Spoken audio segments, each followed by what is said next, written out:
A great weekend of racing action in Austria as the sprint and the race delivered some of the best on-track action we've seen in 2023. Up and down the order there were drivers fighting for position, and it was incredible to see how the circuit layout made it possible.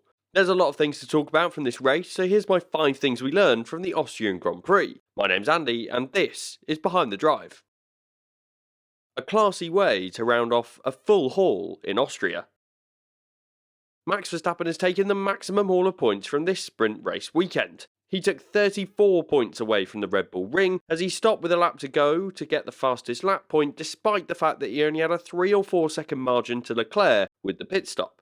It was a gutsy move from Red Bull and one to show how confident they are in their team and driver to make it work. It was one of the most impressive shows of dominance yet in 2023 as Verstappen extended his win streak to 5. His whole weekend was brilliant. As expected, the Red Bull was the strongest car and once again Verstappen was dominant. In any conditions, he looks unstoppable this season and it's just important to enjoy how impressive he's been this year. He's now 81 points ahead of Perez and may well wrap up this championship incredibly early in 2023 if he keeps this up. Perhaps Verstappen's most impressive showing this weekend was in the sprint race. While he lost the lead off the line and was forced off the track by his teammates, he battled back to take the lead. Sure, the move on Perez was questionable and probably unsporting into turn 3, but the pace advantage he had over his teammate was huge, and even after Perez was the car behind, he still extended the lead from 10 to 20 seconds, which is huge over such a short single stint race.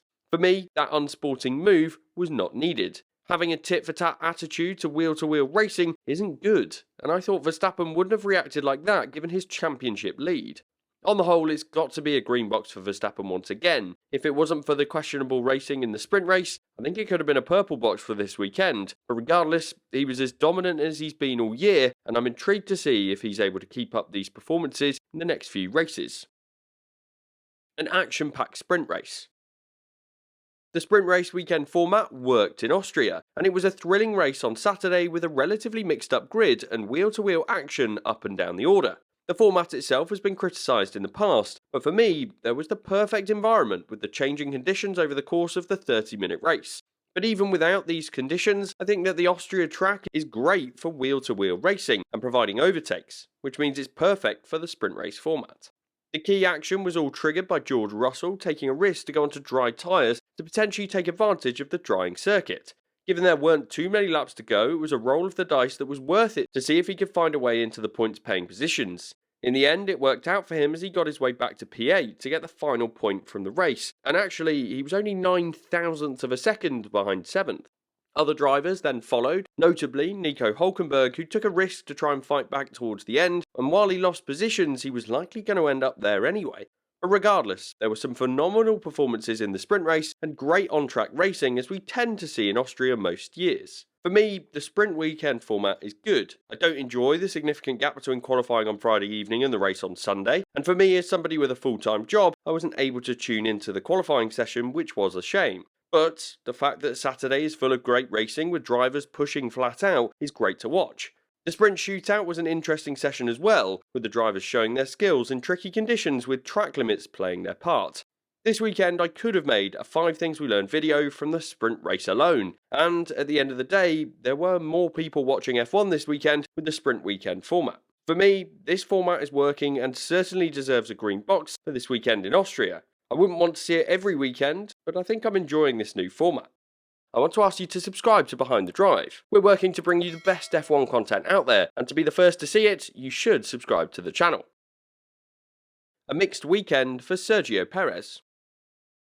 Sergio Perez had a mixed weekend in Austria. He was driving the best car on the grid once again as the Red Bull continued to be dominant in the hands of Verstappen, and yet his performance on Friday evening in qualifying was dreadful.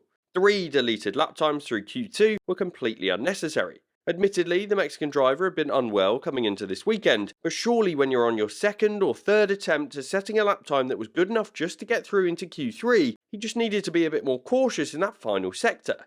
This shows a lack of awareness and pragmatism from the Red Bull driver, as he only needed to get into the top 10 at that moment in time.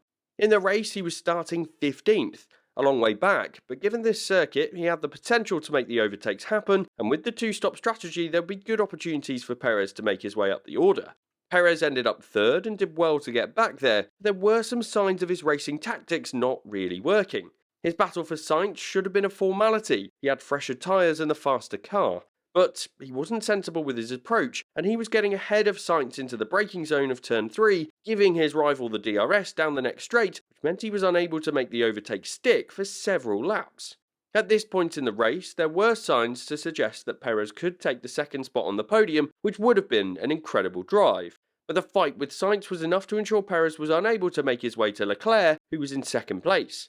It's little things like this that can make a significant difference in F1, and so I think it's important that Perez is able to prove himself, and if things like this don't change, his seat might be at risk.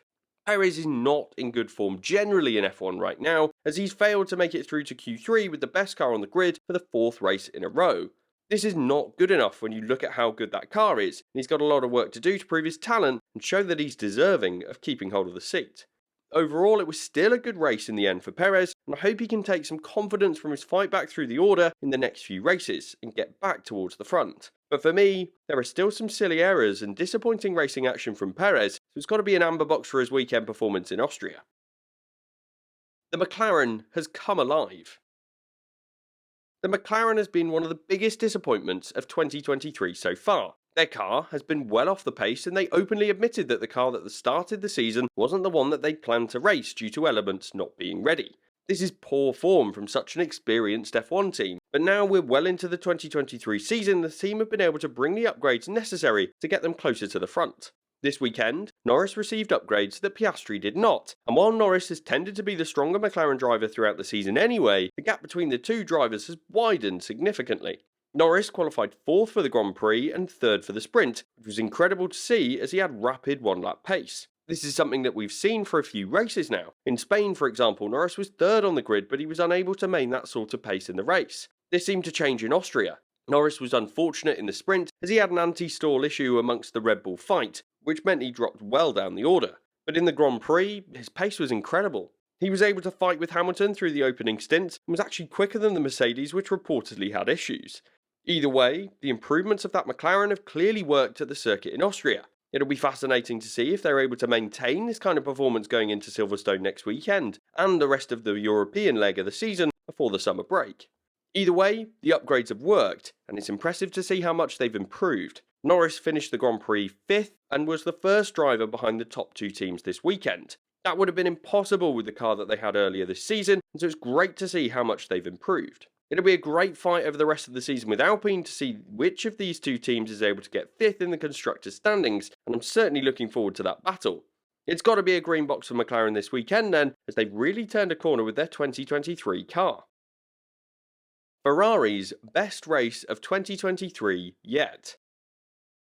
The race in Austria was a strategic one. As usual, the tyre wear was significant, and that meant that the teams only realistically had 2 tyre compounds that would be useful during the race. The 2-stop strategy looked like the realistic option for most of the teams, as the degradation was higher than anticipated. Ferrari had a great weekend in Austria, and it was perhaps one of their best of the year in terms of relative pace. They were clearly the second fastest team, and they took 2nd and 3rd on the grid for the Grand Prix. This was a good showing, but we know that Ferrari's strategy tends to be a weakness.